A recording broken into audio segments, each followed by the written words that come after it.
Hi everyone. Good morning. Thank you for coming to today's event. আমি বাংলায় বলি, আমার নাম Sajid. I'm the director at the Center for Enterprises Society. আপনারা তো অনেকেই জানেন যে ইউল্যাবে আমাদের বেশ কিছু রিসার্চ সেন্টার আছে। CES হচ্ছে আমাদের এই 6টা রিসার্চ সেন্টারের মধ্যে একটি রিসার্চ সেন্টার। আমরা সাধারণত এন্টারপ্রাইজ, বিজনেস, সোসাইটি এসব টপিকে রিসার্চ করে থাকি এবং আমাদের রিসার্চের একটা উদ্দেশ্য হচ্ছে যে আমাদের ক্লাসরুম লেকচারসকে ইনফর্ম করা, পাবলিক ডিবেট তৈরি করা, ওভারঅল অ্যাওয়ারনেস ক্রিয়েট করা বিভিন্ন প্রেসিং টপিকসে এবং কাটিং এজ ইস্যুসে। আজকের টকটা is part of a CES series. আমরা CES প্রতিনিয়ত একটা টক সিরিজ অর্গানাইজ করি, লিডারশিপ টক সিরিজ নামে, যেখানে আমরা বিভিন্ন ইন্ডাস্ট্রি লিডারদের ইনভাইট করি আপনাদের সাথে interact with this so that you have an understanding of career prospects that are possible for you, of career paths that are possible, and generally, hopefully, learn something, get inspired, etc. So without further ado, I would like to request our Honorable Vice Chancellor, Professor Imran Rahman, to take the stage and introduce the speaker. Thank you. Thank you and good morning everybody. It's my really pleasure to welcome the team led by Sylvana Sinha to ULAB. Welcome all of you. I'm sure I'll get to know you a bit better over lunch. Looking forward to that. But just a few words, really for the benefit of our guests. Something about ULAB. We are a liberal arts university set up in 2004 by a family, a business family, led by Mr. Qazi Shahid Ahmed. And it's a non-profit. That means it was a philanthropic endeavor on behalf of the family, and they wanted to give back something to the society, and they thought the best project would be an educational institution, particularly a university. And because Mr. Shah's 3 sons studied in liberal arts colleges in the USA, I guess they played a big role in convincing him that why not have a university modeled after the famous liberal arts universities and colleges of the USA. And it's been a nice journey. We are kind of nearing our it's the 13th year, I think, because we started in 2004. So we'll turn 13 on 1st of October this year. I've been fortunate enough to have been involved for 11 of those 13 years. Very different because it's a very multidisciplinary in its approach. We try and get our students to think beyond and expose them beyond their narrow major areas. We are very focused on establishing integrating a research culture both for our faculty and our students. This is something quite a challenge because traditionally the universities of Bangladesh, even the famous Dhaka University, started off as such a famous research university in the 1920s, but subsequently kind of ended up being just a teaching university. So that culture is kind of, we're having to restart this whole thing about research and trying to convince students and teachers alike why it's so important to do research. And the other thing is, of course, exposing our students to practitioners like yourselves. Us teachers just talking about entrepreneurship, in classroom, really, it doesn't do it. They need to hear from Sylvana Sinha. Sylvana is the founder and CEO of Praava Health, which is a company which aims to increase the range of quality, reliable, affordable healthcare options in Bangladesh. Before this, she was a lawyer and she advised governments in Afghanistan, the Middle East and Asia on governance and legal reform. Ms. Sinha also served as a foreign policy advisor to the 2008 presidential campaign of the then Senator Barack Obama. You guys know who he is, no? Just joking. She later joined the World Bank, where she worked on judicial reform and human rights in Afghanistan and on other issues, including conflict and development and women's economic rights in Islam. Ms. Sinha is a graduate of Columbia Law School, where she earned a certificate from the Parker School of Comparative and International Law. So this is just a brief introduction. I'm sure she'll tell a bit more about her and her work at the moment in Bangladesh. So can we give her a really rousing welcome? all of us. The one thing that I want to try to impart to all of you, and that is my great hope for all of you, is that you will find in your life the thing that you love. And that is what I have been searching for, and what I have found finally in my career and in my life. This is one of my favorite quotes that's just on the screen there from Steve Jobs. There may be some of you who already know what that thing is that makes you want to get out of bed every day. That's not many people, I would have to say, at this stage of life. We live in a really exciting time, actually. According to people who study knowledge creation, prior to the 1900s, knowledge was being created approximately once a century. Like, it was doubling once a century. And by World War II, that rate increased to about every 25 years. Today, the estimate is that knowledge is actually doubling every single year. And according to IBM, with the Internet of Things and artificial intelligence and everything that's all the advances that are happening, that could actually reach a doubling of knowledge every 12 hours. That is actually phenomenal to think about. Within actually one person's lifetime. I mean, there are people who were alive during World War II who are still alive, and for the rate of knowledge creation to have gone from every 25 years to every 12 years is really phenomenal to think about. So we live in a really amazingly exciting time, and every single day there are advances happening in disruptive technology, in genetics, artificial intelligence, medicine, and I think that it's hard to keep up actually with the pace of knowledge creation, but I'll tell you a little bit about myself. You can probably tell from my accent that I'm American. I was born in the United States, but my family is originally from Bangladesh. I visited Bangladesh a lot growing up. All of my apon chachas, mamas, pupus, and my khala were here, and my dada was here also. And so I was always very affected. I have some pictures actually of visiting my visits to Bangladesh as a child. And actually, my cousin is a lecturer here, Saba Chowdhury. I don't know if some of you might know her. So I visited Bangladesh often, and actually as an American visiting Bangladesh as a child, I was very affected by everything here. I was really struck by, I think, the energy and enthusiasm of this place and the pace of it and the joy with which people do everything, actually, despite what, coming from a place like America where you have just double the population of Bangladesh, actually, in a huge expanse of land where everyone has so much space. You have so many people crammed into this small space, and they're all really happy. And they're also really creative. I think that when you have a scarcity of resources, a small amount of space, people have to be creative. Necessity is the mother of invention. And I was very touched by my visits to Bangladesh growing up, and I always knew that I wanted to do something for Bangladesh, but I didn't know actually what it would be, and I didn't know when it would be. But I always had that in my heart, that I wanted to come back and do something.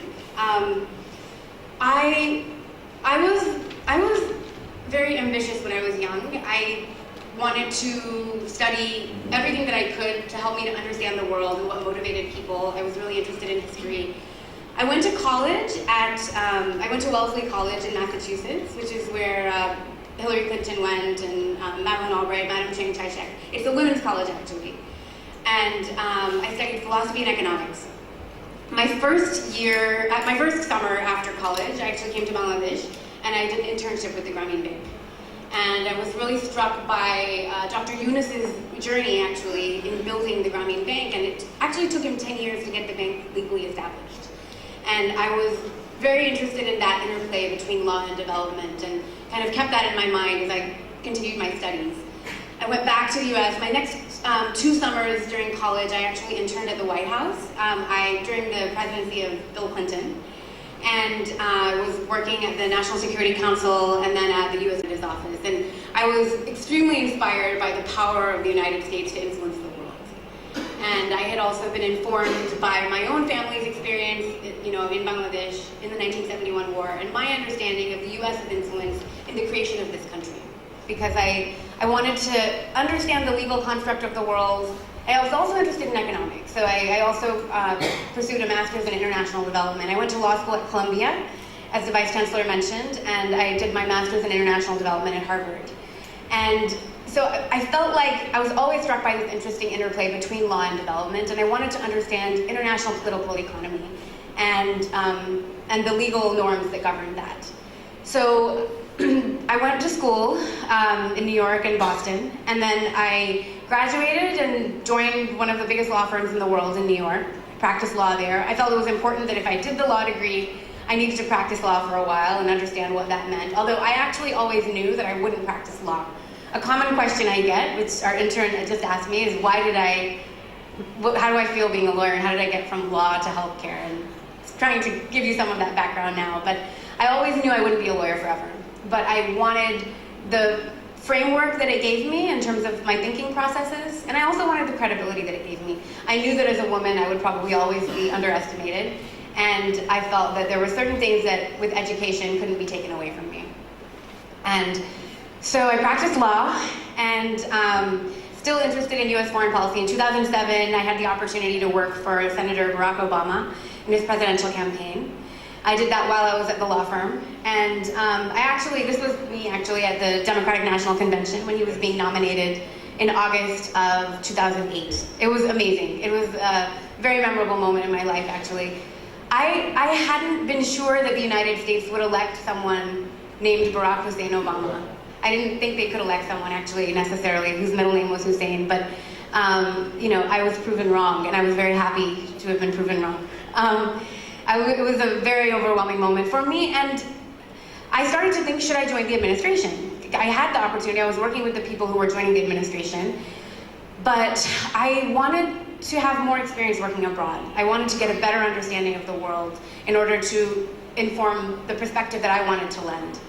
So I actually accepted a job to move to Afghanistan with the World Bank, and I was running the legal reform piece of a multi-donor trust fund. I was really excited to move to Afghanistan. It's a beautiful country, and it was the perfect interplay of my interest in law and development and foreign policy. And I spent most of 4 years working for the World Bank and the United Nations in the Middle East, in Afghanistan and South Asia. And to be honest, I grew a little bit frustrated. My whole plan had been to go get this experience, then come back and join the US government. But I realized that I'm probably not cut out to be a bureaucrat, although I deeply respect the work that they do. I realized that for what I was craving in my career, which was really to sink my teeth into something and grow at the pace that I knew I was capable of growing, it wasn't really for me. I also grew a little bit frustrated with the work that I was doing in the UN system at the World Bank. I felt that there was a gap in terms of impact, and there needed to be more accountability. Again, there's a role for those organizations, and I deeply respect the work that they do. But for me, I wasn't being able to grow at the pace that I wanted to grow, and that I knew that I could. And so I moved back to New York, and I went back to legal practice, and started thinking about what I was going to do for the rest of my life. Actually, I think I have a picture of myself in Afghanistan, too, that I want to show. Yeah. So that is kind of boring, but you don't put signs up that say the World Bank when you're in a place like Afghanistan, because it makes it a target. But you can see all the barbed wire. The World Bank office is to the right there, and that's NATO headquarters on the left side there. So I was really missing the intellectual rigor and the accountability that the private sector offered. And so I went back to a law firm. I knew that I could. I had this belief in myself that I could do more than this. And I struggled with it because in those moments, I also told myself, it's so self-indulgent to want more from your career. Most people, hundreds of generations of human beings, have spent their entire lives sowing corn. So I was stuck. I was deeply unhappy.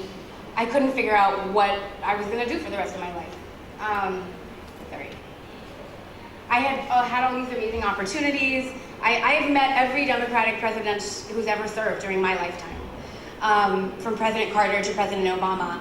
I've met with and briefed U.S. ambassadors, and I've gotten coins from generals. I mean, I'm so lucky. I had all of these amazing opportunities. Why wasn't I happy? So I started thinking about Bangladesh. This is when I started thinking about Bangladesh. This was around 2013.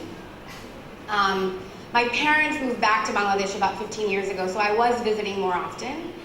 And my mother had to have an emergency appendix surgery in one of the best hospitals in Bangladesh. And unfortunately, that surgery did not go very well. We actually, first the surgery was delayed and her appendix ruptured. And then there were a lot of complications after the surgery. And I still have a very stark recollection of running up the stairs, chasing the doctor. My sister and I were chasing the doctor, trying to get him to answer our questions, that why was our mother vomiting bile? We had no idea what was going on. And unfortunately, he wasn't really responsive to our questions. He would barely come visit her. As soon as she was stable enough, we actually flew her to Bangkok, where she had another surgery. And then a year later, she had to have another surgery to fix the problems that that surgery had created. And so I had this deeply personal experience of a failure of the healthcare system here in Bangladesh. And I started thinking about that and whether there might be some kind of an opportunity there. As an economist, I also understood that Bangladesh was hitting a sweet spot in terms of economic growth and demographic indicators. And I also understood that there was a middle class that was transitioning the economy entirely. So I basically realized that this is a very exciting time in Bangladesh. I think that when there's perceived chaos is when there's opportunity. And I think that is why I decided to start thinking seriously about transitioning my career to moving to Bangladesh. For me, it wasn't actually moving back, it was moving here. I started to imagine a new kind of healthcare. I realized that most people couldn't fly to Bangkok to get a surgery fixed. So I thought we need to find solutions that exist in Bangladesh. I didn't know what the answer was going to be.